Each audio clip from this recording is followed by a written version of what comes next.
to Dr. Luke, chapter 8, verses 38 and 39. What book in the Bible? Luke. What book in the Bible? Luke. What chapter? 8. What verses? 38 and 39. Now the men out of whom the devils were departed besought him that he might be with him.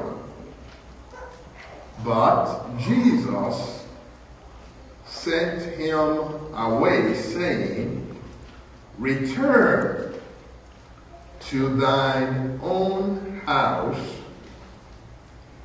and show how great things God hath done unto thee.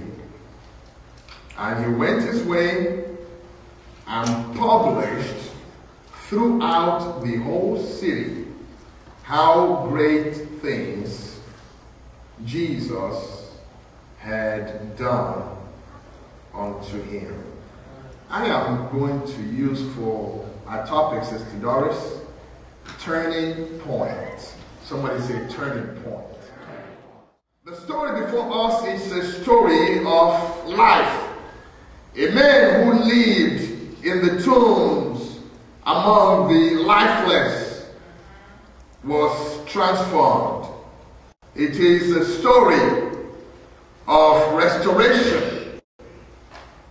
This man who had lived with the lifeless was able to go back to his family.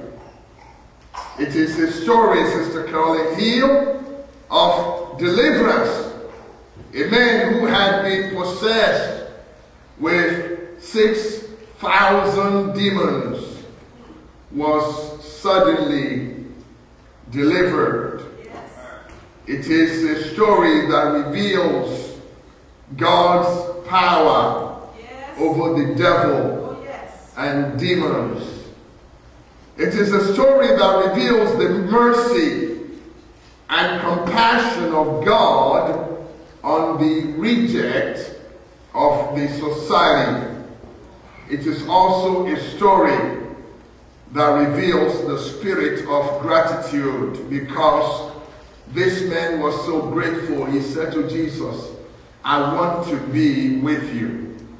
It is a story of turning point in the life of a man who left the world of confusion to be the proclaimer of the gospel of Jesus Christ.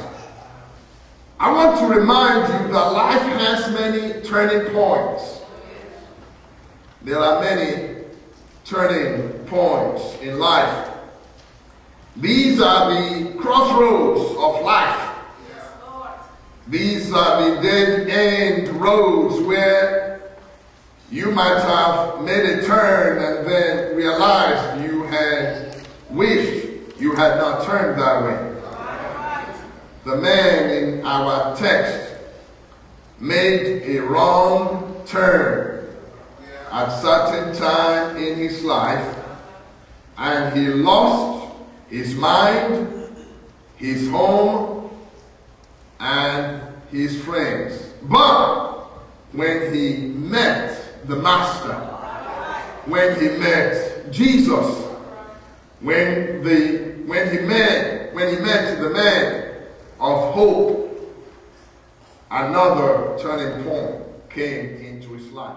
This man, at certain time in his life, made a turn that resulted in him losing his home, his family, his friends, everything he had, including his mind. And Jesus, being a compassionate and merciful God, who does not want anyone to perish, made a decision to cross from the area of his comfort zone. He said to his disciples, let us go to the other side. He didn't tell them, Sister Caroline, why he was going to the other side. Many times God will ask you to do things without giving you explanations. Actually, I can tell you now that God will not give you explanations for what he wants you to do. He is God, but he expects you to obey his command. Let me also throw something else. God sometimes, you may want to write this down, may ask you to do something that he really doesn't want you to do. Hear me very well. But he wants to see what you're going to do. I'm going to say that again for somebody here. God will ask you to do something that he really doesn't want you to do, just to see what you are going to do. Let me give you an example. When he asked Abraham to sacrifice Isaac, he really did not and does not endorse human sacrifice. But he wanted to let Abraham know where he was mentally, spiritually, and emotionally. God will ask you to do something that he really doesn't want you to do, just to see if you will obey him. Let me tell you something for those of you that may be going through storms of life. The devil doesn't mess with people that are not going anywhere. So if you're going somewhere and you go through the storm, you know you are in the right company.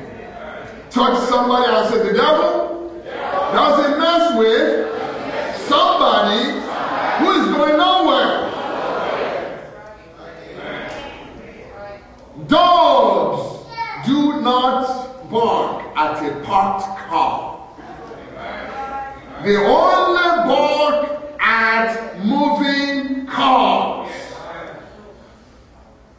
And there was a storm in the middle of the Sea of Galilee. And you know what? Jesus went to sleep. And his disciples were so concerned, they woke him up and said, Master, don't you care that we perish? So they woke him up and Jesus stopped the wind. The Bible actually said he rebuked, he spoke to the demon over the principality over the Sea of Galilee. And the Bible says the sea was calm. Now, let's go to Luke chapter 8.